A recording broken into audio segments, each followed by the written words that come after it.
بسم الله والصلاة والسلام على رسول الله. ازيكم اخواتي وحبايبي، عاملين ايه؟ يا رب تكونوا بخير. قبل ما نبدأ في الفيديو، اتمنى منك لو انت مش مشتركة وعجبك الفيديو بتاعي تعملي لايك للفيديو وتعملي اشتراك عشان اسرتي الصغيرة تكبر بيكم بمشيئة الله. ولو انت مشتركة عندي شرفني ونورني اشتراكك. زي ما انتوا شايفين كده انا عندي الحمام، وديت اوضه كده عندي على السطوح في الدور التاني زي ما انتوا شايفين. فقلت لازم استغل المكان واعمل فيها كذا حاجه مع بعض، يعني بحيث ان انا اوفر اماكن وما استهلكش السطح عندي كله، او اكلف نفسي ان انا اعمل عشش او اوض جديده. زي ما انتوا شايفين كده انا عندي الحمام، وبما ان الحمام عندي يعني مش واخد حيز كبير من الاوضه فاستغلتها ودخلت كذا حاجه في الحمام. زي ما انتوا شايفين كده الجزء ده بس كده اللي مشغول من الاوضه عند الحمام. وديت فكره للناس اللي حابه تعمل مشاريع صغيره كده تبتدي بيها، او اللي بتربي طيور على السطوح. يعني ما تحاولش تكلف نفسها. لو انت عندك مكان مهيأ زي كده ممكن تقسميه على اجزاء، يعني اللي هو انت ممكن تقسمي جزء تحطي فيه فراخ. زي ما انتوا شايفين كده انا هنا كده دي كده الفراخ الصغيرة اللي كانت طالعالي من الفرخة اللي راقدة ديت.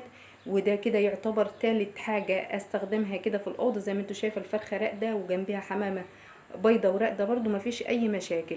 اللي هو انت ممكن تستغليه، ممكن تجيبي بطارية بتاعت أرنب تحطيها في أي جنب من الجناب بتاعة الأوضة. وديت كده تالت حاجة عندي أنا حطاها هنا في نفس الأوضة. دي كده الكتاكيت اللي كانت الفرخة مخرجها لي من حوالي 17 يوم بالظبط. الناس اللي متابعه فيديوهاتي هتكون فاكره الفراخ ديت. شايفين بسم الله ما شاء الله، الله اكبر. زي ما قلت لكم انا بستقبلهم ازاي قبل كده. لو انت بتتفرجي عليا لاول مره ممكن ترجعي للفيديوهات بتاعتي. ممكن تعملي هنا بطاريه بتاعت ارنب، ممكن لو عندك روميه راقده ترقديها هنا، ممكن بطه، ممكن اي حاجه. بس الحاجه الوحيده اللي مش ممكن تجيبيها هنا او عن تجربة شخصية انا عملتها الفراخ اللي هي البياض او الفراخ العوادق، لانها بتحرق كتير يعني. فبتروح هنا وتروح هنا فهتقوم لك اي حاجة راقدة. لكن ممكن تجيب قفاصة زي دي كده بتطبع ادوار كذا دور فوق بعض. ممكن تحطي فيها فراخ بيضة وتحطي فراخ بلدي، تحطي فيها بط، تحطي كذا حاجة بتستغلي كده المكان كده يبقى رأسي كده. القفاصة ديت بتجيبيها 3 ادوار 4 ادوار وانت بتستغليها بقى، يعني احسنها استغلال.